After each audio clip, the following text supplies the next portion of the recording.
오래된 관계를 통해 깨닫게 되는 게 있어요. 서로를 행복하게 해주는 것보다 각자의 행복이 서로를 행복하게 해준다. 이런 거. 특히 가족들. 가장 가깝기 때문에 가장 자신의 이기심에 솔직해질 수 있는 관계니까요. 가족들끼리는 문제를 해결하려고 대화한다거나 의견을 모은다거나 하는 상처 입히기 쉬운 정면 돌파 방법보다는 상대를 행복하고 기분 좋게 만들 수 있는 사소한 방법을 궁리하는 우회법을 택해야 하는 거 아닐까.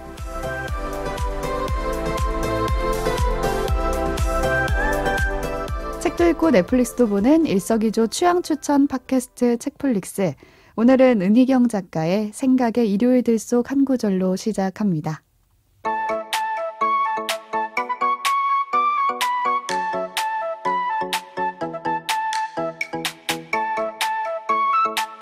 안녕하세요, 책디입니다. 오늘도 오지와 덕PD 나와 계세요. 안녕하세요. 오지랖 넓은 오지입니다. 안녕하세요. 아직도 미나리 덕질에서 벗어나지 못하는 덕PD입니다. 한 주가 지났잖아요.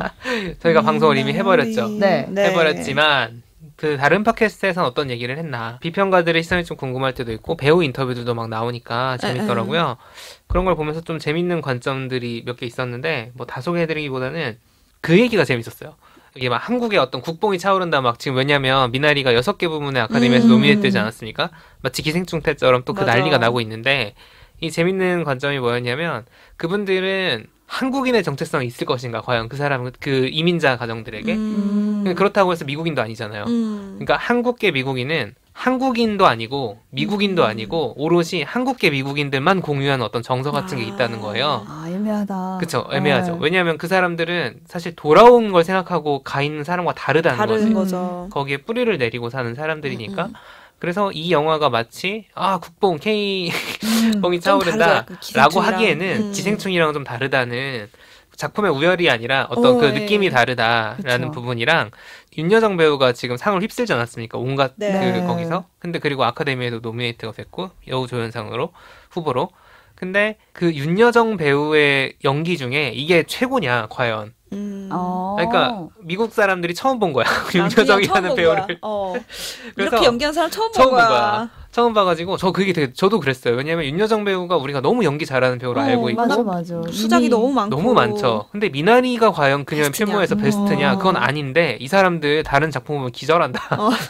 죽여주는 여자 이런 작품 하녀라든가 이런 거 보면은 그만큼 미국에 있는 영화 전문가나 평론가나 그쪽 직군 사람들이 그동안 그 자막 때문에 안 보던 그런 게 있잖아요. 사실 기생충 때도 그 봉준호 감독도 언급했잖아요. 그쵸. 그 자막 길이만큼의 턱만 넘기면 엄청난 세계가 있다 이런 식으로 그런 얘기를 들으면서 미나리에 대한 얘기들 자체가 재밌는 것 같더라고요. 그래서 빠져나오지 못하고 있었습니다.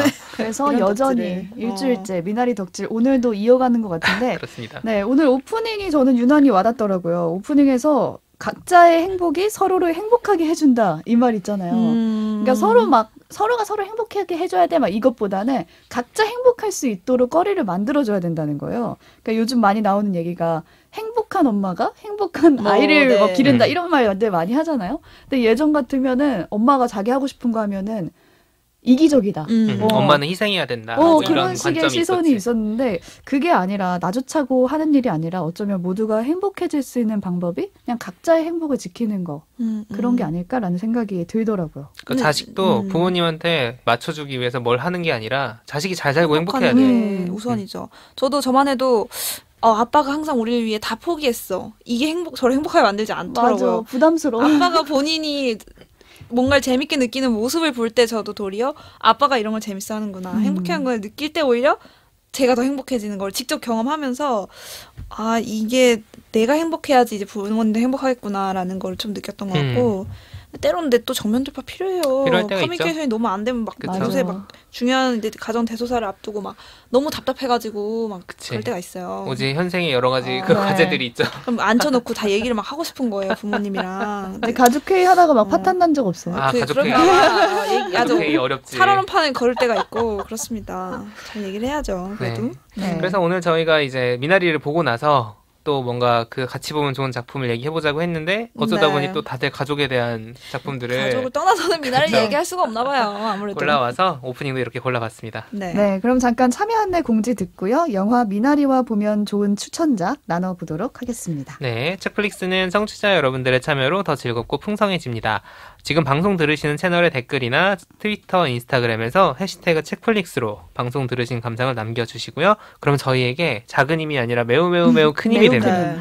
그리고 감사의 마음을 담아서 커피 쿠폰도 보내드리고 있습니다. 네, 그리고 혹시 요즘 고민이 있다라면 또 그 고민에 대해서 책이나 영화, 드라마 같은 작품들로 처방을 받고 싶다 하시면 그 사연을 책플릭스 이메일 아니면 트위터, 인스타그램 메시지 통해서 보내주시면요. 저희가 고민해서 처방도 해드리고 또 그 작품을 선물로 보내드리겠습니다. 많은 참견 부탁드립니다. 저희가 하도 참견을 바란다고 하니까 어떤 청취자분이 댓글을 아예 이렇게 남기셨더라고요. 댓글이 작은 힘이 될 수 있을까 해서 남깁니다. 네. 큰 힘이 됩니다. 큰 힘입니다. 네, 큰 힘입니다. 엑스라지입니다. 감사합니다. 네, 그 댓글 남겨주신 기타 치는 병아리님. 기타 치는 병아리님, 기타 치는 병아리. 네. 그리고 팟빵에 또 들어보고 말하기님, 들어보고 말하기. 그 커피 쿠폰 보내드리고 싶은데 연락처 좀 마음은 있는데. 저희가 방법이 네, 없어요. 저희 SNS나 이메일로 보내주시면 감사하겠습니다. 네. 영화 미나리와 함께 보면 좋은 추천작. 오늘은 저부터 얘기를 할게요. 네, 어떤 작품? 저야말로 정말 할머니 덕후 아니겠습니까? 이제 꾸준히 이제 네. 할머니 덕질을 해온 책디. 네, 아무튼 시리즈도 할머니로 쓰고 맞아요. 싶다고 그렇네. 하고 저의 최애 드라마도 디어 마이 프렌즈예요. 아. 네, 할머니 6분이 주인공이 우리 거기서도 6분이다. 윤여정 맞아요. 나오잖아요. 그 중에 네 취향 할머니가 한 명은 있겠지. 네. 오늘 정말 대놓고 할머니 덕질을 할 수 있는 시간이 아닐까 싶어서 이 미나리가 할머니 순자를 빼놓고 말할 수 말할 없는 수 없죠. 작품이잖아요. 그래서 영화를 보고 떠올렸던 작품도 아주 할머니한 나의 할머니에게라는 작품입니다. 아, 제목이 네, 나의 할머니에게. 벌써 할머니가 주인공이네요. 네, 특이한 점이 작가가 6명이라는 거고요. 윤성희, 백수린, 강화길, 손보미, 최은미, 손원평. 아, 핫한 소설가들이시구나. 핫한 아주. 작가님 6분이 모여서 네. 할머니라는 주제로 단편 6개를 쓰신 아, 거예요. 각자 엔솔로지구나. 하나씩. 네.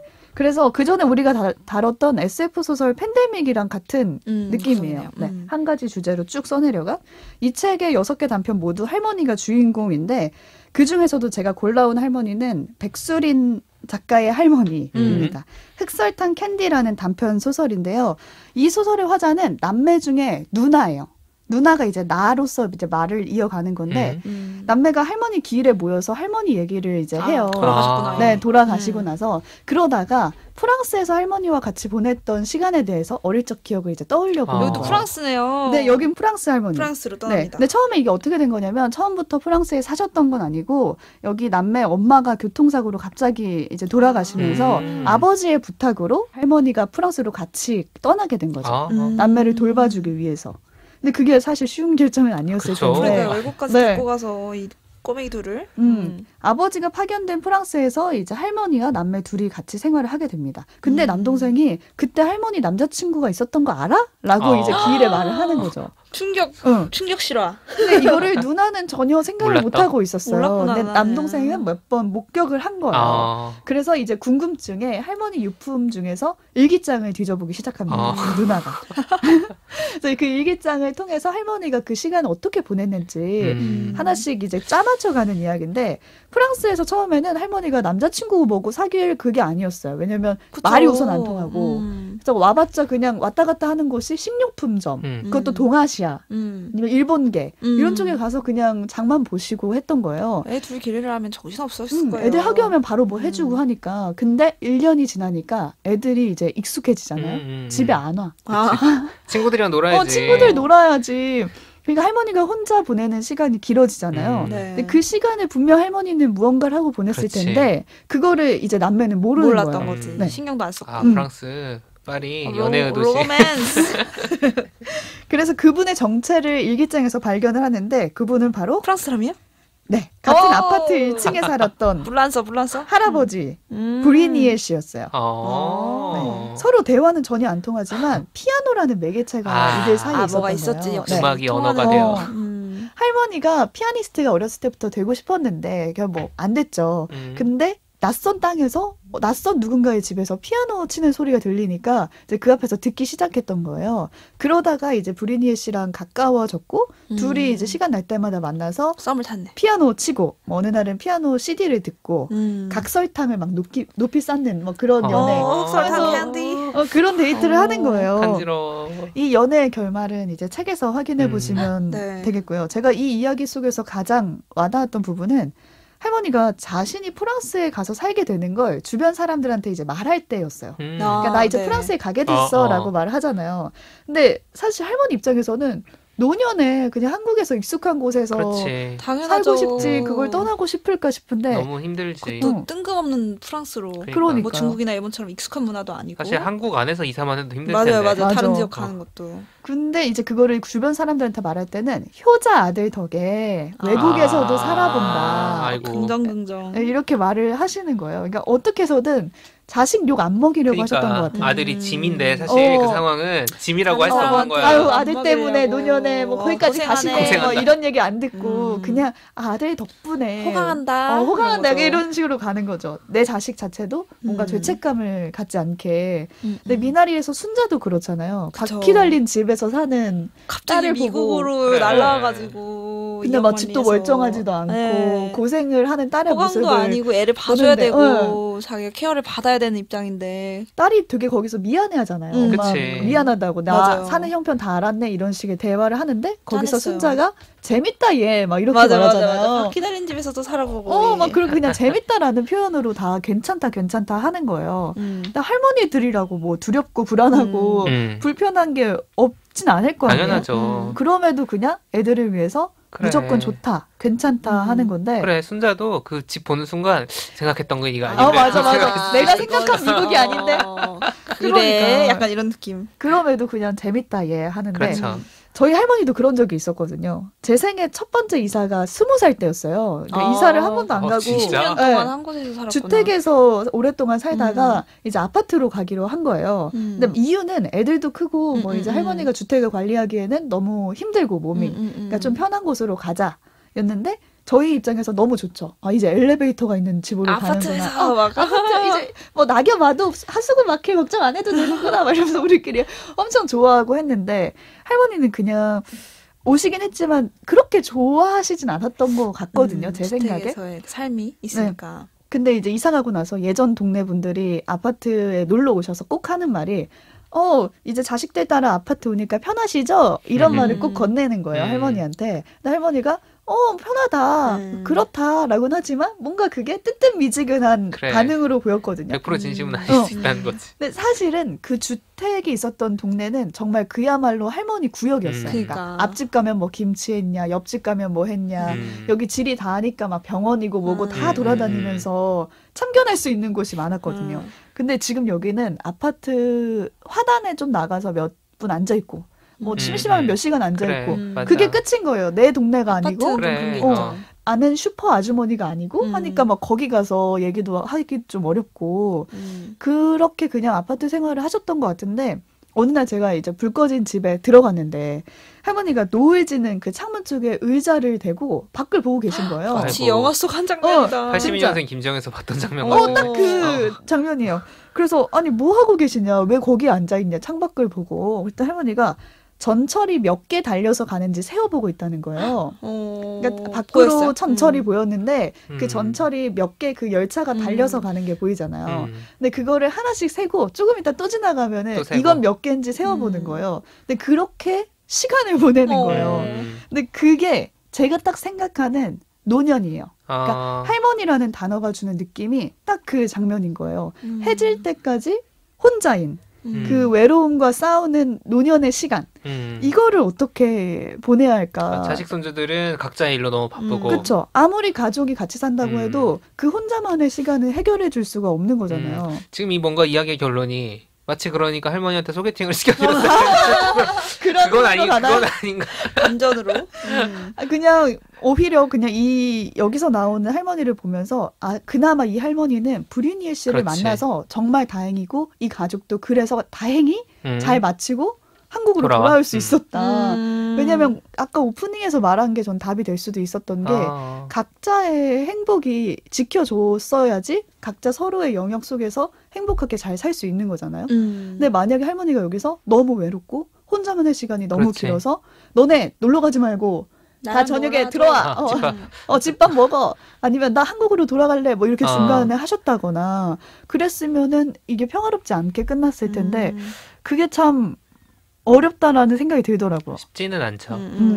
그래서 할머니가 되면 우리가 누구나 겪게 되는 혼자만의 시간이 있잖아요. 그래서 그 시간은 나는 어떻게 보내게 될까? 맞아. 내가 할머니가 되면은 그걸 좀 생각해 보게 되는 작품이었고 저희 할머니한테는 제가 그 시간을 위해서 뭔가를 해드리진 못한 것 같아요. 근데 이게 한처럼 남았는지 그 장면이 잊혀지지 않고 있잖아요. 그러게요. 그래서 뭔가 나보다 먼저 할머니가 될 엄마한테는 무언가를 해주고 싶은 거예요. 그치. 그냥 조금은 덜 외로운 노년을 보냈으면 좋겠다라는 생각을 하게 되는데 그 방법은 각자 혼자만의 시간을 정말 잘 보낼 수 있도록 엄마가 혼자만의 시간이 정말 외롭게만 생각하지 않도록 취미를 만들어준다거나 아니면 아직 아빠가 멀쩡히 살아 계시기 때문에 아빠와 함께 할 수 있는 무언가를 우리가 만들어서 정말 오프닝에서 말했듯이 사소한 방법을 궁리해 주는 거죠. 그런 우회적인 방법으로 외로움을 좀 달래는 걸 우리가 생각해 봐야 되지 않나라는 생각도 드는 작품이었어요. 근데 이게 정말 공감이 되는 게 엄마에게도 할머니에게도 이제 가족과 연관되지 않은 자기만의 작은 맞아. 세상과 공간이 있어야 되는 것 같고 그거를 이제 만들어주고 싶다는 얘기잖아요. 미나리에서 얘기하는 것 중에 하나는 할머니 다움에 대한 얘기였다고 생각해요. 이제 그 순자가 보여준 캐릭터에서 얘기하고 싶어 했던 것들은 데이빗이 할머니 같지 않다고 처음에 표현을 했던 게 데이빗이 상상한 전형적인 그 정말 스테레오타입 속 할머니가 그렇죠. 있는 건데 쿠키 구워주고. 순자는 달랐던 거예요. 그럼에도 그런 손자에 대한 사랑만큼은 전혀 그런 모자람이 없는 그런 모습들이었는데 그 할머니의 남자친구 얘기 듣자마자 오 막 이랬잖아요. 네. 할머니의 남자친구는 있을 수 우리의 있지. 스테레오타입 속에 그치. 없는 거야. 보여진 적이 없어. 머릿속 미디어 할머니의 속에서. 남자친구는 성립하지 않는 거야. 단순히 할머니가 유부녀라서가 아니라 할머니에게 연애라는 그치. 사생활은 우리 상상 밖의 상식 밖의 일이기 때문에 그랬던 건데 사실은 할머니도 이제 할아버지와 이제 사별했거나 별거 하거나 혹은 이제 그런 상황이라면 연애를 할 수가 있는 거잖아요. 그쵸. 근데 우리는 마치 그걸 허용하지 않는 거예요. 우리 상상력이. 근데 이 백수레인 작가의 할머니는 하였던 거죠. 연애 생활이라는 것들을 만들어 나갔고 그게 할머니만의 온전한 세상이잖아요. 그쵸. 내 자식과 내 가정과는 별개로 떨어진 나만의 세상. 피아노 음악을 통해서 만들어진 나만의 세상. 그래서 할머니가 그 외로운 프랑스 생활을 버텼던 것 같은데 맞아요. 책디님의 할머님도 그게 필요했던 건데 그쵸. 그전 동네에선 그게 됐던 건데 나만의 사생활이 있고 그쵸, 나만의 그쵸. 이제 사회생활이 있고 이런 건데 아파트로 오면서 그게 없어져서 좀 힘들지 않았을까. 반대로 이제 부모님도 그런 영역들이 있으면 훨씬 더 이제 나이가 들고 아이들이 떠났을 때 덜 외롭지 않을까 그쵸. 그 생각이 좀 드네요. 저 같은 경우는 아이를 낳지 않겠다라고 결심하고 살아가는 이 시대의 청년 아니겠습니까? 네. 근데 이제 그랬을 때 항상 듣는 얘기는 야, 너 나중에 노년에 외롭다. 아니, 또 이제 저 할아버지 할머니 돌아가셨을 때 저희 할아버지 할머니 외할머니가 되게 비슷한 시기에 가셨거든요. 그때 장례식장에 앉아있으니까 상주자는 어쨌든 손자니까 앉아있으니까 그 생각이 드는 거야 갑자기. 그럼 내가 죽으면 이 자리에 누가 올까? 제가 갈까요? 저희는 일단 갈게요. 좀 지켜드릴게요. 그런데 그 생각을 하면 보통 그런 생각들 그대로 그런 얘기들을 막 그때 하는 거죠. 그쵸. 그래서 아이가 그럴 때 많아야 외롭다. 장례식장도 외롭지 않고 뭐 아무튼 그런 얘기를 하는데 장례식 빼더라도 그 전의 삶들이 그렇죠. 좀 근데 뭔가 있으니까. 그랬을 때 이제 제가 느끼는 거는 아까 그 책디가 소개해준 작품에서도 피아노라는 어떤 매개가 있었고 거기서 확장된 인연이 있었던 거잖아요. 그래서 저는 노인들의 커뮤니티가 되게 중요한 맞아요. 그게 되는 거예요. 이제는. 왜냐면 가족한테 그걸 책임지라고 할 수가 없어. 그리고 가족이 사실 책임질 수도 없고 라이프 사이클 그쵸. 달라요. 완전히 달라지기 때문에 왜냐면 가족이랑 맞춰서 생활하고 어쨌든지 간에 퇴직을 했다면 그 아랫세대가 일하는 동안 어쨌든 그 시간에 뭔가 하셔야 되는데 그쵸. 그거를 채울 수가 없잖아요. 그래서 노노 커뮤니티라고 해요. 노인과 노인들을 어떻게 만나게 해서 그 사람들이 모여서 자기들끼리 왜냐하면 사실 공감대도 많고 그렇죠. 그리고 실제로 비슷한 경험을 가지고 있으니까 이제 그런 복지들이 잘 되면 사실 굳이 가족이 아니어도 외롭지 않을 수 있어요. 그리고 그거는 굉장히 나의 어떤 고유한 영역처럼 느껴질 수도 있고 가족과 상관없이 가족이 다 있어도 심지어 같이 살아도 나는 그게 필요하다고 생각을 그럼요. 해요. 그럼요. 우리가 네. 엄마 아빠랑만 사는 게 아니라 친구도 만나고 그렇죠. 연애도 하고 그러듯이. 그런 커뮤니티가 없으면은 싸움이 날 수밖에 없는 게 저희도 할머니가 이제 몸이 많이 아파지시고 나서 가장 많이 했던 말이 저녁은 왜 나 혼자 먹냐 이 얘기였어요. 왜냐면 저녁을 다 집에서 나가서 먹으니까. 먹고 보통은 들어오고 그렇게 되죠. 뭐 일 때문에 늦고 음. 뭐 누군가 한 명은 할머니 위해서 집에 일찍 방법으로 들어와라고 뭐할 수도 없고. 한들 그게 되냐고요. 근데 이제 거기에 대해서 우리도 어떻게 그러냐 하면서 이제 다투게 되는 거예요. 근데 그게 아니라 같이 저녁을 먹을 수 있는 할머니만의 커뮤니티가 있으면 정말 좋았을 텐데 이런 후회를 이제 와서 하니까 엄마 때는 조금 달랐으면 좋겠다. 조금 덜 외로울 수 있는 커뮤니티를 우리가 같이 고민을 해봐야겠다라는 생각이 들더라고요. 이 작품이 6편의 이제 엔솔로지니까 네. 다양한 할머니의 모습들을 그리다 보면 네. 꼭 틀에 박힌 게 아니라 각자의 삶의 어떤 색깔을 다르게 칠해가고 있는 모습을 보여줄 것 같아요. 그래서 이렇게 조화롭게 노년에도 단순히 어떤 아기를 두고 이렇게 그런 케어 받으면서 사는 게 아니라 다양한 모습으로 자기 노년을 좀 채워가는 분들이 나온다면 이 커뮤니티도 좀 많이 생겨날 가능성이 있지 않을까. 맞아요. 이 책에는 이 연애하는 할머니 말고도 요양병원에서 손녀를 걱정하는 할머니도 있고 그냥 결혼도 자식도 하지 않고 그냥 할머니가 된 할머니까지 다양한 할머니가 나오거든요. 덕PD 네, 같은 덕PD 할머니. 같은 할아버지. 고양이와 함께 살 거야. 고양이가 상주. 괜찮은데? 오, 근데 내가 고양이 상치르겠지. 그러니까. 사실. 아무튼. 적어도 이제 미나리에서 할머니의 그 한마디 한마디에 울었던 관객이라면 이 여운을 이 책으로 좀 입가심 해보시면 어떨까라는 생각에 가져와 봤습니다.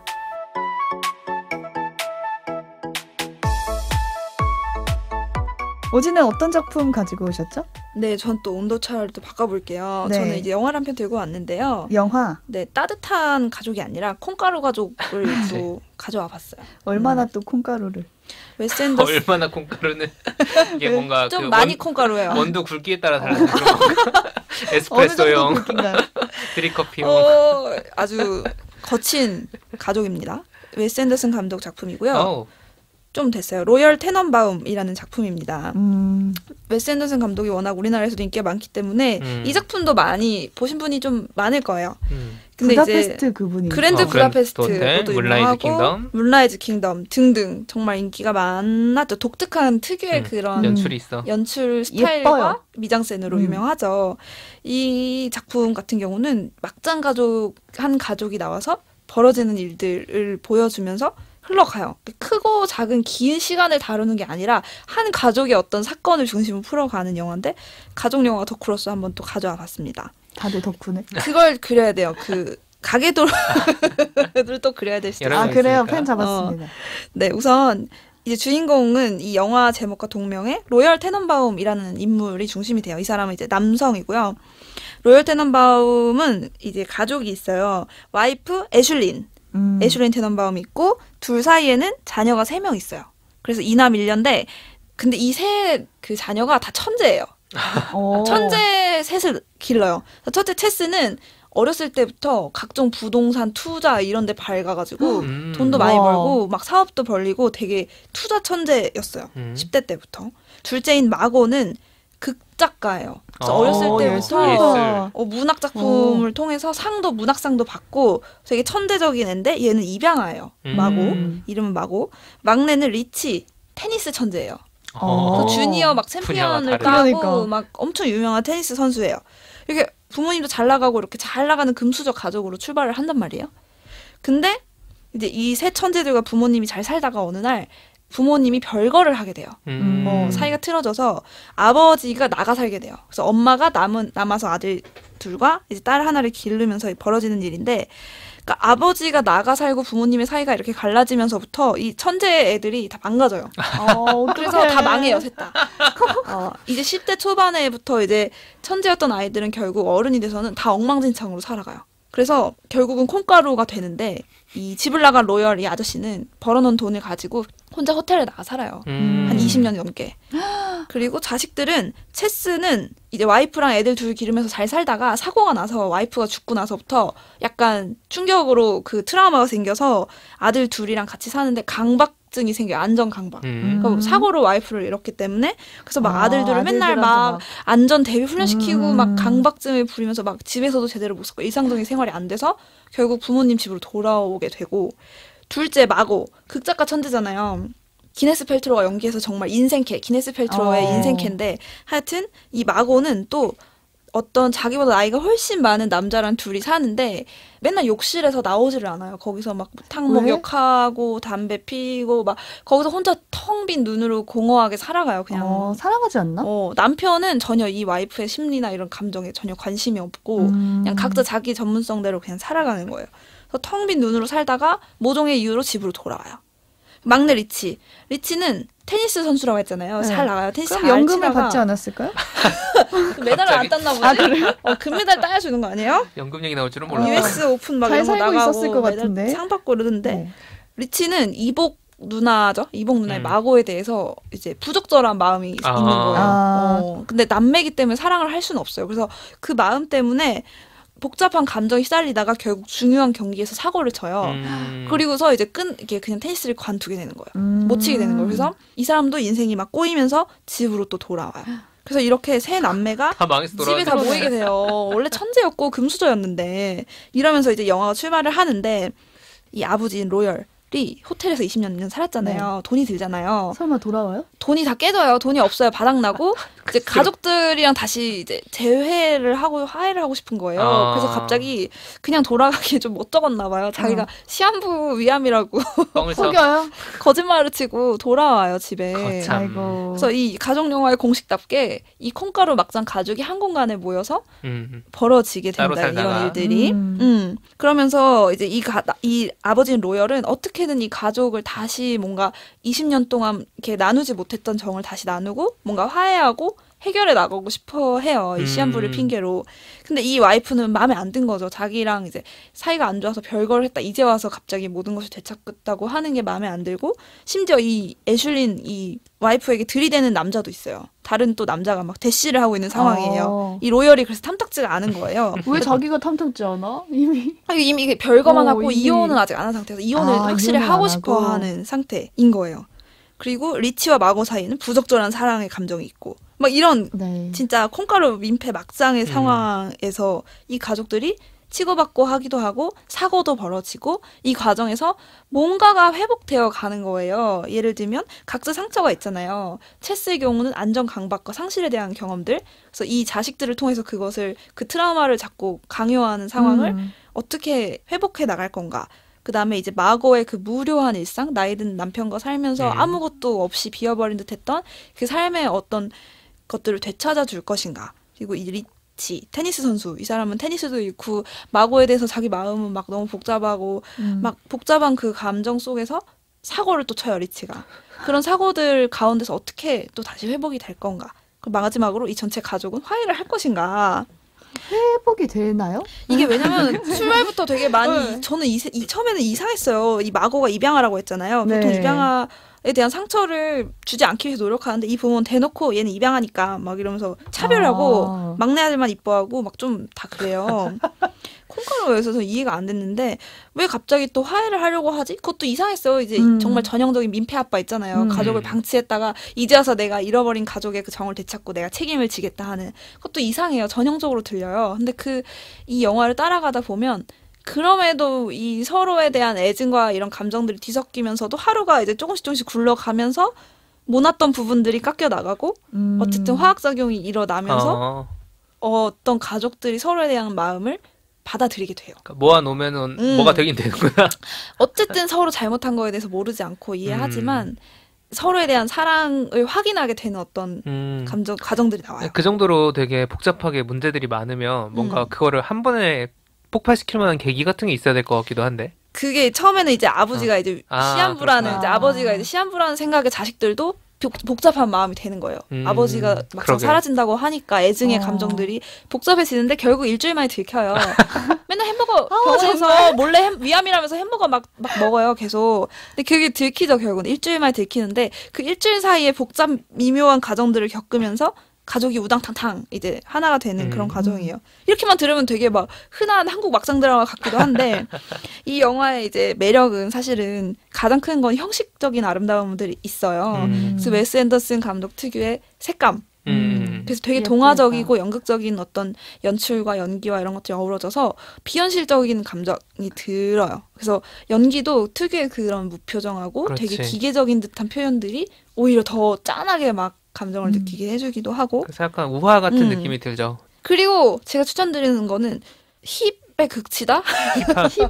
힙하다. 힙을 추구하는 사람인데 아직 이 영화를 안 봤다. 보셔야 됩니다. 힙의 극치고 이게 그 당시에 정말 패션적으로도 되게 센세이션을 했던 작품이에요. 그래서 막 체스가 입고 나오는 아디다스 저지, 그 다음에 기네스 펠트로의 그 스타일이 있어요. 모피코트에 똑단발에 손가락 하나 없고 맨날 담배 피고 이런 패션이 있거든요.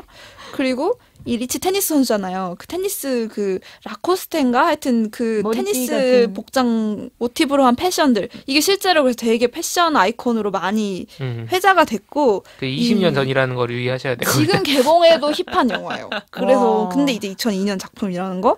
그래서 영화 이 미장센이나 이런 감각적으로도 충분히 만족감이 있고 결국에는 이런 질문을 미나리와 같이 던지는 거죠. 가족이 그래서 뭐냐? 왜 필요하냐? 이런 경우 가족이 같은 뭐길래 경우는 뭐냐? 로열 같은 사람은 20년 넘게 가족을 떠나서 혼자 살아왔던 사람이 갑자기 되돌아와서 가족에게서 뭔가를 찾겠다라는 게 사실 민폐로 보일 수 있죠. 논리적으로는 좀 받아들이기 어렵거든요.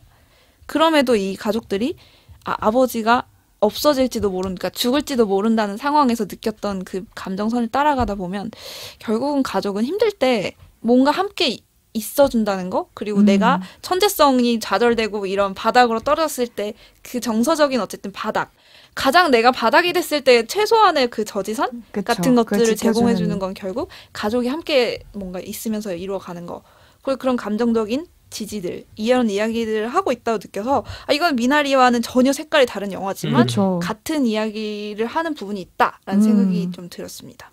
저는 그 생각도 드네요. 등장하는 모든 인물이 다 너무 미성숙하고 완전하지가 않잖아요. 어른 철이 안 든 어른이에요. 근데 그게 남의 가족을 볼 때는 이게 보이는데 우리 내일이 가족을 볼 되면. 때는 뭔가 우리 아빠는 이렇게 완벽했으면 좋겠고 이랬으면 좋겠는데 막 이런 생각을 계속 하는 거예요. 근데 맞아요. 모든 가족이 다 완전한 가족은 없는 것 같아요. 가족적으로도 그렇고 사람 한 명 한 명이 다 누가 완전하겠어요, 사실. 다 결핍된 부분이 있고 있죠. 성숙하지 못한 부분도 있고 그거를 이해하면서도 맞춰가는 거고. 그래. 그 직장 어떻게 보면 직장 생활이랑 똑같아요. 그러니까 자기 마음에 드는 맞아요. 동료만 꾸리는 사람이 어디 있겠어요. 어딘가 다들 부족하니까 조금씩은 그거를 맞아요. 서로 채워가면서 하는 거고 가족은 더더구나. 직장은 사실 극단적으로 가면은 퇴사라도 할 수 있지. 맞아요. 가족은 퇴사가 안 돼서 회사가 안 되죠. 회사가 안 되네요. 네. 가족은 탈퇴하겠습니다. 이게 안 되네요. 강퇴도 안 되고. 입사는 절로 되는데. 쉽지 않네요. 네. 근데 그걸 기억해야 되는 게 완전한 선도 없지만 기억해야 될 건 완전한 악도 사실 맞아요. 그러니까. 작품 속의 완전한 빌런이 환상인 거예요. 사실은 완전히 악한 사람은 많지 않은 것 같아요. 드문 것 같아요. 그래서 가족도 서로 부족함을 알고서도 사랑할 수 있는 거가 가족의 어떤 놀라운 점이잖아요. 그래서 그런 부분을 좀 감각적인 만족과 함께 느낄 수 있는 영화여서 좀 가져와 봤습니다. 좀 짠내나는 얘기가 나올 것 같아가지고 더 궁금해지네요. 아니 막 보면서 머리가 복잡해질 것 같은데 저 이 난장판 돼가는 약간 그런 느낌이 쾌감이 있어요. 이해하려고 하지 말아야 돼요. 그냥 그냥 이해하지 마. 이건 우화다. 그리고 이제 웨스 앤더슨이다. 이러면서 그냥 우당탕 부다페스트 영화 그렇잖아요. 막 논리적인 전개가 있는 게 아닌데도 되게 그 감정선에 충실하면서도 독특한 연출들 충분히 만족스러운 영화인 것 같습니다.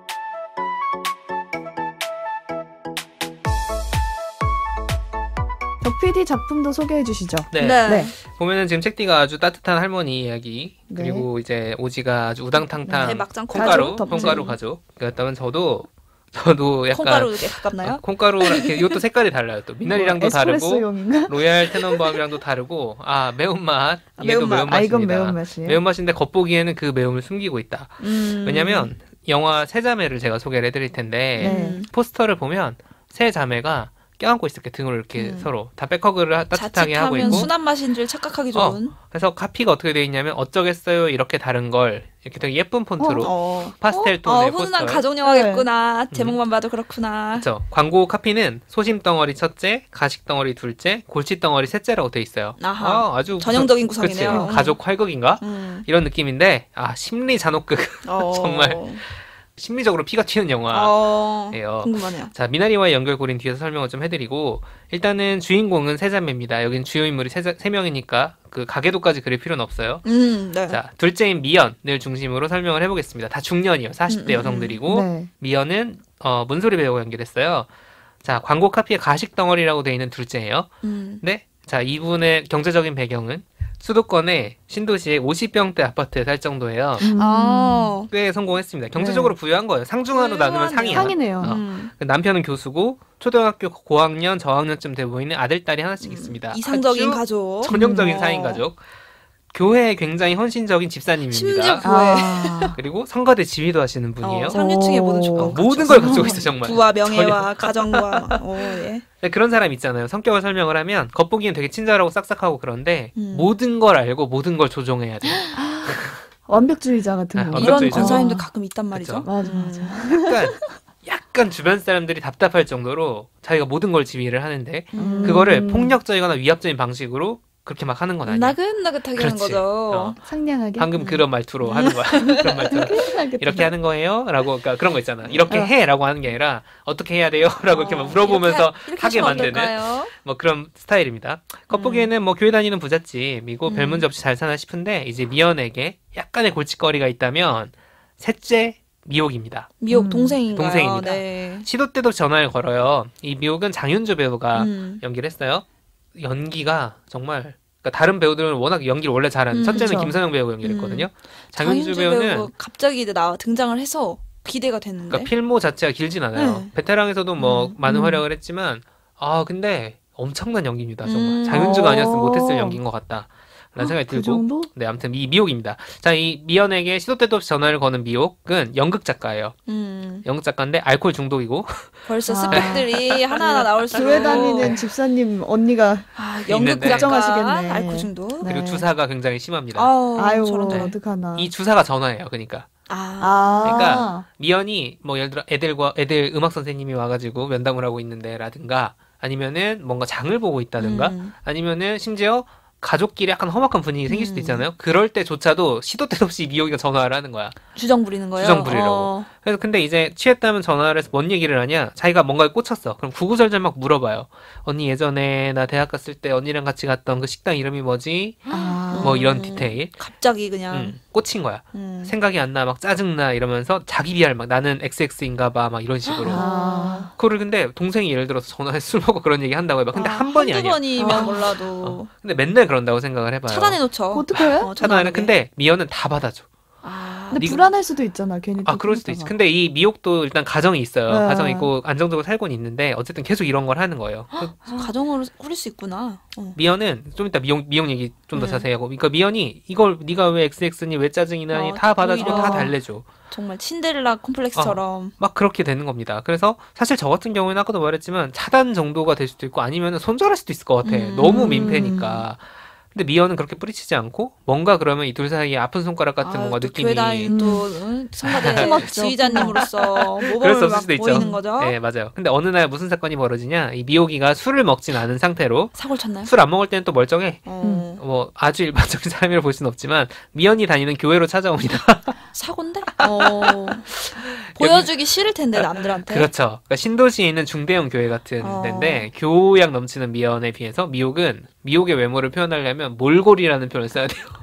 자유분방하게 아주 하고 싶구나. 그러니까 장윤주 배우 하면 생각나는 이미지가 있잖아요. 모델이잖아. 근데 미옥은 폭탄 맞은 듯한 염색 머리에 색깔도 되게 안 어울리는 스웨터 같은 거에 패딩을 막 껴안고 껴입고 막 이렇게 다니는 캐릭터예요. 손에는 과자 봉투 하나를 들고 아그작 소리내서 씹어 먹어가면서 교회에 나타났어요. 왜 왔지? 그래서 막 목사님한테 인사하고 그런 거야. 저 전미연 집사 동생이 이러면서 정확하게 자기 어필. 자 미연이가 봤어. 자 그럼 어떻게? 모르는 데리고 척 하는 거 나가야지. 아니에요? 그래서 도망가요 일단. 어. 빠른 걸음으로 도망을 가는데 미혹은 또 그걸 동네 쫓아가지. 방네 시끄럽게 그렇지 이렇게 정확하게 해야지. 그렇게 쫓아갑니다. 근데 또 재밌는 게 뭐냐면 한적한 곳에서 멈춰 섰어요. 이제 덜 쪽팔린 상황이 됐어. 그러면 자매가는 솔직하게 야 너 왜 이렇게 나타나냐라고 할 수도 있잖아. 가식덩어리잖아. 탓한 얘기를 한 번도 안 해. 미연은 음. 아예 안 해. 그냥 절대 안 하고 왔으니까 칼국수 먹자 해가지고 칼국수 사주고 또 다 받아주고 이런 식이에요. 그러니까 이거는 동생한테도 솔직하지 못한 가식덩어리인가? 그러게. 진짜 그냥 가면을 아예 벗지를 어. 못하는 언니네. 라고 표현할 수도 있지만 미연은 속으로 계속 뭔가를 삭히는 사람인 거야. 사귀는 사람인 거야. 모든 삶의 고민과 이런 것들 사귀어요. 참고 또 어떡해. 참고. 그렇죠. 미연이 되게 독실한 기독교 신자로 나오는 게 저는 무관하지는 않다고 봐요. 그 고통을 믿음으로 극복하는 느낌? 뭐 동시에 되게 이 미연에게는 한국 기독교의 여러 가지 문제가 응축이 돼 있어요. 되게 보여주는 재밌는 거죠 캐릭터. 그 여러 면을. 네, 맞습니다. 자, 그럼 둘은 이렇게 이어져 있어요. 세 자매 중에. 자 하나 남았죠. 첫째는 이 둘 사이의 관계는 조금 떨어져 있어. 자, 어떤 사람이냐? 김선영 배우가 연기했고 영화 카피의 소심 덩어리라고 돼 있잖아요. 입에 미안하다는 얘기를 달고 살아요. 아. 희생적인 언니인가? 뭐든 미안해. 근데 어. 그게 또 막 누구를 위해 희생, 뭐 그런 것도 있겠지만 이리 치고 저리 치고 되게 손해보는 타입 있잖아. 아, 항상 뭔가를 빼앗기는 사람. 짠하고. 아. 그래서 남편은 집 나가서 살아요. 어. 근데 약간 사기꾼인 것 같아. 어. 근데 그냥 집을 나가면 인생에서 사라져주는 거잖아. 어. 근데 주기적으로 와서 돈 돈을 받으러 뜯어가. 오겠지. 돈을 또 뜯어가는데 주겠지. 로열 그냥- 테버 나옴이 나은 것 아 같아. 이게 나은가? 로열이 나은 차라리 로열은 들어오지라도 않지. 그치. 근데 돈을 받아가는 주제에 오면은 되게 삥 뜯듯이 가져가고 너 외모가 그게 뭐냐. 제가 지금 되게 순한 거예요. 언어폭력까지. 어. 팟캐스트지만 말할 수 없을 정도로 어. 모욕적인 표현들을 막 써가면서 사람을 되게 무시하고 희숙은 그 마당에 받아치지도 못하고 그냥 웃어. 근데- 어이가 없어서 웃나? 아니 그냥 그런 상황에서 대꾸하지 못하는 거야 뭔가. 어. 그리고 희숙에게는 또 딸이 있어요. 굉장히 강렬한 이미지를 가진 박화영에서 출연했던 김가희 배우가 아. 연기를 했는데 오랜만에 또. 막 스모키 화장하고 망사옷 입고 헤비메탈 밴드랑 어울려 다니는. 어. 엄청 딸도 세지. 엄마 속 새기는구나. 근데 이 딸도 엄마한테 욕하고 돈 달라고 해서 놀러 나가고 엄마를 전혀 존중하지 않아요. 그러니까 보고 있으면 이 희숙이라는 캐릭터는 참 안타깝기도 하고 답답하기도 그죠. 하고 이런 캐릭터입니다. 자, 이렇게 세 자매가 각각의 조금 성격은 다들 다르지만 심리적인 어둠과 결핍들이 있습니다. 있겠죠. 자, 알코올 중독의 주사가 심하다 그랬잖아요. 미혹인. 셋째는 남편이 자기랑 두 번째로 결혼을 했어요. 그러니까 전처가 있는 거야, 남편한테. 아들이 고등학생이야. 그러니까 남편은 되게 잘해주는데 이 애 입장에서는 사실 그쵸, 싫죠. 자 봐봐 미혹이 엄마도 엄마가 아니고. 폭탄 맞은 염색머리에 맨날 술 먹고 깽판 부리고 그러니까 속된 말로 쪽팔린 거야. 엄마 같지 않은 거야 그치. 자기한테는. 학교에서 부모 상담 이런 거 하잖아요. 근데 아빠는 일하느라 못 가니까 친엄마한테 연락을 하는 거야. 근데 이거를 쪽팔리니까. 미혹이가 알게 돼. 어떻게 또 마상 가는 거 아니야? 마상. 뭔가 일어나겠죠. 그건 영어로 보시고. 자, 이게 미혹이 뭔가 이거를 해결하려고요. 이 상황을. 희숙 같은 경우, 첫째 같은 경우에는 아까 경제적으로도 되게 힘들고 여기저기 다 빼앗기고 사는 사람이라 그랬잖아요. 근데 또 뭐가 생기냐면 몸에 암까지 생겨. 아이 아, 왜 꼭 그런 또- 거는. 힘든 건 계속. 그러게. 쌓이고 그쵸. 쌓여. 근데 참 보면은 저렇게 살면 진짜 없던 남도 생기겠다 싶을 정도로 너무 힘들게 살아요. 너무 속이 썩어가지고. 딸은 너무 막 사는 것 같고 근데 이상한 사람을 만나는 것 같아. 근데 자기가 남편 걱정되고. 때문에 속을 엄청 속였잖아. 그래서 걱정되니까 이 딸이 만나는 이상한 남자를 뭔가 해결을 해야겠다는 생각을 자기가 가지는 거야. 그런 복잡한 상황에 처합니다. 이 캐릭터가 과연 그걸 어떻게 해결할 것인가. 마치 뭐 예를 들어 우리가 영화나 드라마에서 본 것처럼 죽일 수도 없잖아. 요즘은 죽이는 거구나. 나는 돈 봉투 주는 거 아 생각했는데. 그래. 아 제가 우리 요새 딸과 범죄 드라마를 하면서. 너무 많이 봐가지고 그러니까. 사이코패스 이런 드라마를 너무 많이 봐가지고. 네. 그렇고 그런 복잡한 상황에 처합니다. 자, 둘째인 미연은 그래도 외형적으로는 겉으로 보기에는 아무 문제가 없어 보이는데 통제 욕구가 강하다 그랬잖아요. 네. 그러니까 주변 사람, 특히 남편이랑 아이들을 숨막히게 만드는 거야. 그러니까 통제 안 되면 못 참는 거지. 그치. 완벽한 뭔가 자기가 생각한 상이 있어. 근데 아이 입장에서는 너무 무섭죠. 엄마가 그쵸. 그러면 나긋나긋하게 잡는 거야. 금쪽 같은 내 새끼 나온다고 그런 그 남편 입장에서 답답하겠죠. 근데 이 남편 놈이 또 난 잘했다는 게 아니에요. 근데 바람을 펴요. 그 와중에 그 와중에 아이고. 이게 미연의 퀘스트인 거야. 자, 이 남편 놈이 바람을 핀다. 해결해야 한다. 해결을 해야 돼. 통제에 어떻게 벗어났다. 그치. 어떡하냐? 어떻게 할까? 미연이 이걸 모를까? 알게 되죠, 당연히. 죽여? 자기 통제 안에 있는데 뭐. 계속 죽여. 건강이 독실한 피폐해져가지고. 기독교인이십니다. 네. 성가대시죠. 네. 자, 근데 이제 정서적인 피바람이 불기 시작하겠죠. 그렇죠. 네, 아주 재밌어. 이거 되게 재밌어요. 실제 칼을 꽂지 않고도 칼을 꽂을 수 있죠.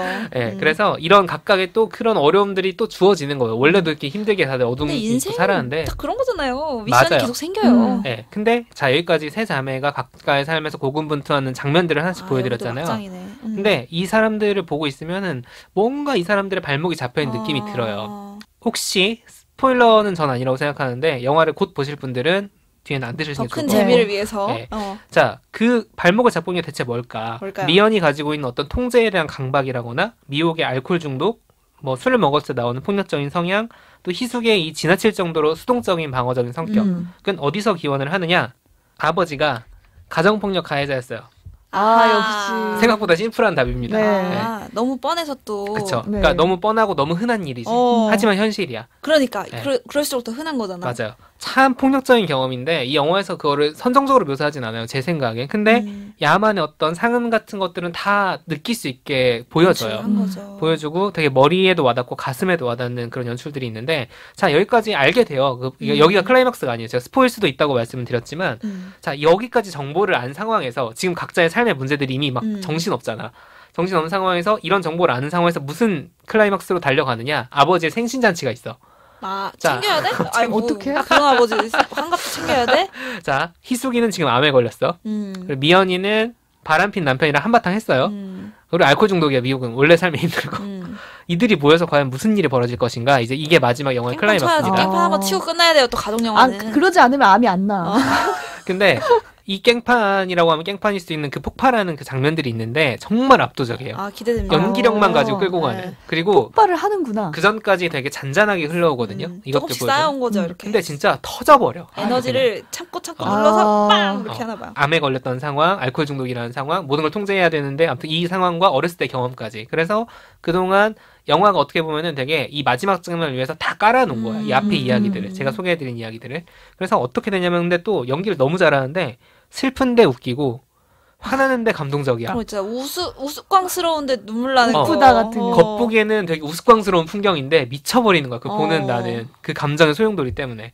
그래서 관객도 그 영화를 보면서 그 감정을 쌓아와요. 그 앞에 연출들이 되게 드라마틱하지 않는데 하나씩 하나씩 이 팍팍한 삶을 보여주거든. 근데 거기서 아이고 저기서 참았겠네. 아이고 저기서 무슨 생각 이렇게 쌓아오다가 막 눌러오는 거야. 자기도 배우들이랑 같이. 근데 터져버리는 장면에서 나도 터지는 거지. 우와. 저는 솔직히 지금 3월이지 않습니까? 네. 과연 제가 올해 이보다 압도적인 장면을 볼 수 있을까? 라는 생각이 들 수 있을 정도로 너무 궁금하다. 어마어마한 클라이막스가 있습니다. 근데 이제 한바탕 했잖아요. 뭐 그 뒤로 또 인생이 얼마나 바뀌겠습니까? 한바탕 했어요. 또 가족영화의 공식대로 하루는 흘러간다. 또 이거 보여줄 네. 거 아니에요. 하지만 이 세 자매가 그래서 담담하게 같이 밥을 먹으러 가는 다른 날에 비치면서 영화가 끝납니다. 자, 이 영화를 왜 제가 미나리와 함께 보기 좋은 작품이라고 생각을 했냐면 미나리에서 뱀을 보고 순자가 하는 말이 있어요. 미나리 밭에 이제 애들이랑 같이 데이빗이랑 앤이랑 같이 이렇게 손잡고 처음 갔을 때 뱀이 지나가거든. 거기 보고 데이빗이 뱀이다. 막 소리 쫓아내려고 막 그쵸. 돌에 던지죠. 근데 그 뱀을 보면서 순자가 뭐라고 그랬냐면 보이는 게 안 보이는 것보다 낫다. 라고 해요. 뱀은 왜냐면 숨어 있는 문제가 더 위험한 거지. 문제를 감추고 참는 게 아니라 드러내야 해결이 된다는 거야. 제가 오프닝에서 가족의 문제는 정면 돌파보다 우회법을 택해야 되는 거 아닐까? 정면 돌파해야 되는 거 아닙니까? 그럼? 라고 했을 때 그게 굉장히 현실적인 방법이라고 생각하고 대부분의 경우 정답이라고 생각을 하는데 그럼 안 될 때가 있어요. 제가 말했죠? 그렇죠. 가끔씩 네. 정면 돌파해야 된다고 말했죠? 그렇습니다. 이 세 자매들이 그동안 사귀어왔던 생각들 그리고 그 감정을 입 밖에 내므로써 그러니까 정면 돌파를 함으로써 생기는 연대가 있는 거야. 그 전까지 서로 세 자매는 서로 답답해하고 굉장히 왜 저렇게 살지? 자기들도 되게 힘들게 살지만 다른 자매를 보면서 쟤는 왜 저렇게 살까라는 생각을 각자 하는 거야. 근데 이 마지막 장면에 뭔가 그동안 가져왔던 상처나 경험들을 드러내기 때문에 서로 핥히게 되거든요. 근데 그렇기 때문에 뭔가 연대의 감정이 또 새로 생기는 거예요. 그래서 잠깐 그날 해방시키고 끝 이게 아니라 그날 확인된 감정을 바탕으로 서로를 떠받쳐주는 어떤 버팀목이 될 수 있다라는. 그래서 사실 미나리에서도 어떻게 보면은 그렇죠. 잠재돼 있던 갈등이 표면화된 이후에 그리고 그게 뭐 외부적인 요인이긴 했지만 어떤 방식으로는 해소된 이후에 더 어떻게 보면 그 가족들이 앞으로 지지하며 살겠구나. 그 뭐 잘 될지 안 될지는 솔직히 모르겠지만 그런 것들을 보여주잖아요. 그래서 제가 뭐 그래서 당장 예컨대 부모님한테 가서 이게 서운했다. 터뜨리란 얘기를 하는 게 아닙니다. 근데 최소한 같은 문제를 인식하고 있다는 거를 서로 알고는 있어야 그쵸. 된다는 거죠. 아까도 얘기했지만 우리가 다 모자란 사람들이고 그걸 인정을 해야 된다는 거예요. 나는 부모와의 관계에서 자식이니까 잘못한 게 아무도 없어. 부모님도 자식을 위해 뭔가 희생했으니까 나는 쟤를 위해 해줄 건 다 해줬으니까 잘못한 게 없어. 라고 생각하는 순간 사실 문제는 계속 숨게 되고 맞아요. 쌓여. 쌓이면 병이 나요. 맞아요. 저는 그게 되게 미나리에서 그 대사 너무 좋았거든요. 저는 그 뱀을 보면서 하는 대사가. 기억에 나요. 그래서 우리 가족이나 어떤 가족이 아니더라도 저는 가족만 생각하는 사람은 아니니까 어떤 공동체가 겪은 풍파를 생각을 하면서 이 영화를 보면 남는 감정은 안쓰러움이에요. 맞아. 딱 그 안쓰러움을 느낄 수 있게 해주는 영화. 근데 그 안쓰러움이라는 감정이 저는 가족과 굉장히 밀접한 그게 있다라고 생각을 해서 많이 울게 됩니다. 보면은 미나리 때보다 많이 울었어요.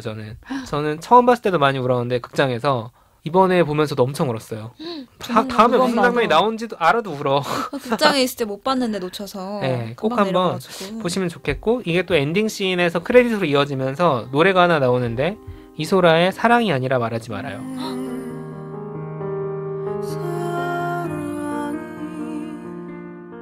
근데 제목만 들어도 근데 이 정말 마지막 장면이랑 감정선이 이어지면서 미쳐요 정말. 그 영화 그 크레딧 올라간 내내 옵니다. 연출의 내공이 아주 장난이 네. 아닌데요. 그래서 뭐 지금 IPTV나 네이버 시리즈에서 보실 수 있는데 마지막 순간까지 극장처럼 집중해서 볼 수 있는 환경에서 보시기를 저는 추천을 합니다. 네. 이 약한 고리가 합쳐졌을 때 연대가 되는 거라는 생각이 드는데 이 세 자매도 각자 공통의 경험이라는 그 폭력의 경험이 있잖아요. 그걸 터뜨렸을 때 이제 연대의 마음이 생기는 건데 앞에 말했던 그 테넌바움 가족도 천재로 잘 됐으면은 그런 오히려, 뭔가 가족끼리의 그런 공간에서 서로 다투고 얘기하고 이게 없었을 것 같아요. 맞아요. 오히려 약한 고리로 만나서 가족다운 뭔가 그 마지막 지지선을 함께 유지할 수 있었던 게 아닌가라는 생각이 드네요. 네. 그러니까 결국 약한 고리일수록 우리가 좀 말을 하고 함께 정면 돌파해야 되는 부분이 있지 않나라는 생각이 맞아요. 같이 들었습니다. 저도 항상 생각하는 게 그 어려운 길이에요. 사실은 드러내놓고 얘기하는 게. 맞아. 너무 힘들어. 진짜 어려워. 모른 척하면 쉬워요.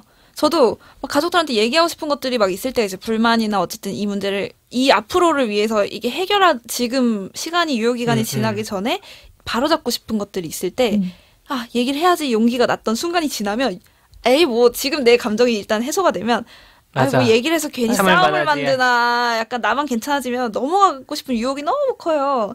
그럴 때 넘어가면 결국 기억에 남고 그렇지. 맞아. 이게 시기를 놓치면 더 고치기 어려워지는 것 같더라고요. 말을 해도 후회할 때가 있어요. 저 같은 경우에 이제 폭발을 해서 가족 단톡에 이제 막 남겼어요. 근데 이제 빨리 지워야 아빠를 되는데. 향한 거였는데 지워. 아빠를 빼고 다 답장이 오는 거예요. 개인톡으로. 왜 그러냐, 무슨 일이 있냐. 그러고 용기를 나서 냈는데 이제 아빠는 거기에 대한 답장을 처음에 안 하셨어요. 그래서 거기에 대해서 저는 또 더 화가 마음이- 났던 왜 모른 척하냐. 거죠. 왜 모른 용기를 척하냐. 냈는데. 대놓고 내가 진짜 고민해서 어려워. 썼는데 했는데 얼마 전에 아빠가 엽서를 보내셨다는 말을 들었어요. 그래서 아직 어떡해. 받아보지는 못했는데 제 평생에 처음이거든요. 그런 우피아부터도 적이. 보냈다는 네, 거예요. 우피아부터 옛날 상식. 손편지 카드 꺼냈어. 공격을 당했다. 갑자기. 그래서 이건 못 왠지 이기지. 네 화해가 될 것 그렇군요. 같은 기분. 집에 나도 가는 받고 길에 싶다. 편집지 하나 사야겠다. 근데 그게 진짜 용기를 내신 거거든요. 특히 그래. 저희가 네. 이거는 뭐 이렇게 일반하기 좀 어렵지만 우리네 아버지들이 진짜 표현을 못해요. 표현 못하지. 제 진짜 생각에는 못해요. 그 미덕으로 그냥 알고 컸거든. 조금 잘못했을 때 빨리 그냥 사과는 빠를수록 쉽다고 생각해요. 저는. 그래서 맞아. 좀 그 순간의 민망함이나 불편함을 참고 이건 내가 잘못해서 미안해라는 말을 하지 않고 애매하게 빠져나가 버리면 맞아. 자식은 자식대로 불만이 남고 상처가 남고 사실은 미안해 한마디면 해결될 상처가 오래오래 생채기가 나고 아빠는 아빠대로 그냥 점점 그 미안해라는 말을 하기까지의 그런 단계가 높아져 가거든요. 그런 가정마다 이런 문제들이 있을 건데 맞아요. 이 세자매 같은 경우도 덮어놓고 그 가식과 혹은 이제 현실 도피와 이런 것들로부터 폭발했을 때 그걸 드러내왔을 때 그 길은 어렵고 아프지만 그 계기가 훨씬 이후는 쉬워지지 않았을까 맞아. 모든 것들이 조금 그러니까 저는 그런 것 같네요. 이게 가족도 가족이지만 조직도 마찬가지고 맞아요. 여러 가지 그러니까 사람이 여러 명 있는 곳은 다 마찬가지인데 저는 수술의 비율을 되게 좋아해요. 정면 돌파잖아요. 문제를 드러낸 다음에 그거를 해결해 보겠다고 하는 건 정면 돌파거든요. 그거는 그동안 서로 숨겨왔던 나쁜 감정이나 판단들을 꺼내 놓는다는 거야. 얘기를 해야 된다는 거죠. 얼굴 근데 붉히고. 수술을 하려면 체력이 있어야 돼. 그러니까 지금 상처가 예를 들어 썩어가고 있는데 이 수술을 못 견딜 수가 있거든요. 저는 그 그것 과정 때문에 자체가. 사실 오프닝에서 은희경 작가가 쓴 맥락은 이 수술을 못 견디는 상황에서 수술하겠다고 덤벼버리면 그냥 죽어. 사람이 그 수술 때 체력이 올라간 없기 상황에서 때문에. 죽어버려요. 그러면 그 전에 과연 타이밍이라면 타이밍이고 그 전에 과연 이 조직이 이걸 감당할 수 있는가? 이 가족이 우리가 예를 들어 저도 진짜 부모님이랑 수도 없이 싸워봤지만 싸워보면 또 그 베테랑이 되더라고. 싸우면 베테랑이 되는데 체력 지구력이 생겨요. 생기는데 이 얘기를 지금 해야 된다 알아야 된다의 그 감각이 나중에 생긴다. 맞아. 그래서 괜히 지금 이 얘기 해봤자 엄마 저번에 그때 나한테 무슨 얘기 했었던 거 아니냐면 엄마는 기억도 못해.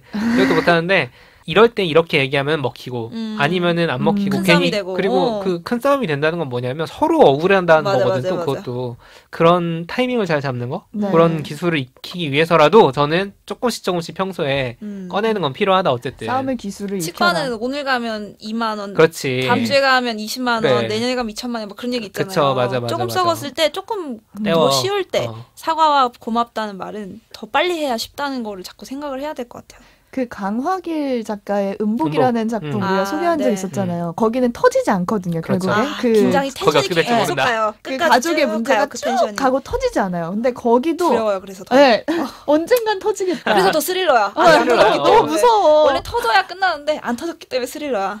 그런 만약에 지금 내가 살고 있는 우리 집이 너무 터지지 않고 행복하다. 지금 긴장감 속에 살아간다면 조금씩 이제 네, 저 오늘 그 그 터뜨리려고요. 나사를 살짝씩 다음 주에 오지 않는 오늘 거니. 얘기하고 싶은 게 이만큼 이렇게 있는데 오늘 잘 얘기를 해보겠습니다. 네.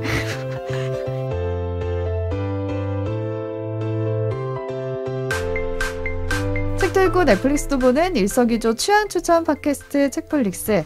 오늘은 영화 미나리와 함께 보면 좋은 작품 추천해드리는 시간으로 수다 떨어봤는데요. 네. 오늘 방송 마치기 전에 오랜만에 댓글 소개를 해드리도록 하겠습니다. 팟빵 게시판에 호박 여사님께서 남겨주신 댓글 오지님이 가져오셨죠? 네, 오랜만에 댓글 한번 나눠보겠습니다. 이렇게 남겨주셨어요. 이번 리뷰 참 좋네요. 내 인생의 미나리라는 화두도 좋고 또 가족 간의 사랑이라는 환경을 자양분 삼아 과거의 미나리가 현재 전 세계를 울리는 미나리가 될 수 있었던 것 같아요. 이런 또 재미있는 얘기 해주셨네요. 미나리 밭을 마치 에덴 동산처럼 평화롭고 아름답게 연출한 게 인상적이었고 그곳에서 나타난 뱀도 그래서 제겐 종교적인 코드로도 보였고요. 재밌네요. 제 인생의 미나리는 호기심 같아요. 늘 궁금해하는 기질이 지금의 저를 만든 것이니까요. 오늘 방송 원더풀이었어요. 이렇게. 와우, 감사합니다. 너무 호박 여사님은 거의 뭐 소설이네요. 가족 같아요. 같이 모셔도 될 것 같아요. 제 사회 인물. 네. 아니 해석이 너무 재밌어요. 그 호기심 얘기도 해주셨고 또 에덴 동산처럼 네. 연출된 미나리 밭. 그리고 저희가 줄거리는 말씀을 드리고 인물의 감정에 대한 이야기는 좀 했지만 작품 내적인 부분에 대한 이야기는 그쵸. 많이 안 하긴 하나하나 했어요. 분석을 하진 않았어요. 네, 비평적인 시선들을 사실 좀 건너뛰는 편이죠. 저희는 주로 그쵸. 서사나 이제 인물에 대한 얘기를 하는 편이니까 미장센이라거나 음악과 영상이 만나는 부분이라거나 뭐 상징이라거나 이런 것들이 사실 재밌는 영화들도 되게 많거든요. 맞아요. 그래서 그 중에 하나를 적어주셔가지고 저는 굉장히 반가운 댓글이었고요. 다른 분들도 좀 이렇게 미나리 많이 보실 테니까 미나리 보시고 어떠셨는지 나눠주시면 나눠주세요. 감사하겠습니다. 네. 덕 PD 그리고 공지사항이 있다고요? 네, 공지사항 오랜만에 또 돌아왔네요. 또 네. 돌았습니다. 덕 PD의 공지사항. 이번에도 그 종방은 아닙니다. 정말 아닙니다. 공지사항 할 때마다 종방이 아니라고. 갑자기. 책플릭스 시즌2 첫 화가 명랑한 은둔자 온라인 북클럽이었는데 그게 12월 17일에 2020년 2020년 2020년이었어요? 2020년 12월 17일이었죠. 그때 업로드가 됐어요. 그랬구나. 어느새 만 3개월이 지났습니다. 벌써 와. 한 계절이 또 흘렀다. 후딱하네요. 그렇게 후딱하. 됐습니다. 점점 따뜻해지고 있죠, 지금. 네, 이제 봄이 좀 되기도 해서 저희가 한 주 쉬어가려고 합니다. 네. 무슨 연관이 있는지 모르지만 브레이크 타임. 미나리 달렸으니까 어. 브레이크 타임. 다다음 주에 저희가 좀 그동안 안 하던 걸 한번 해보려고 해요. 그래서 2편이 업로드 될 겁니다. 다다음 주에는. 사실 우리가 쉬는 게 조삼모사예요. 못하네요. 쉬어봐야 우리는 오늘 할 어차피 일을 한다. 내일로 네. 미루는 그쵸. 셈. 참여한 애를 저희가 매번 말씀을 드리지만 니들 이런 것도 한번 해보면 어떻겠냐 뭐 제안을 네, 해주시면은 재밌네요. 네네. 저희가 궁서체로 정말 진지하게 검토를 할 거고 혹시 그동안 밀려 있으셨다면 좀 따라잡으시는 시간이 될 수도 있을 것 같아서 네. 저희는 다음 주에 기름 좀 채우고 다다음 주에 찾아오도록 하겠습니다. 네, 저희 한 주 잘 충전해서 다다음 주에 새로운 에피소드로 돌아오겠습니다. 고맙습니다. 감사합니다.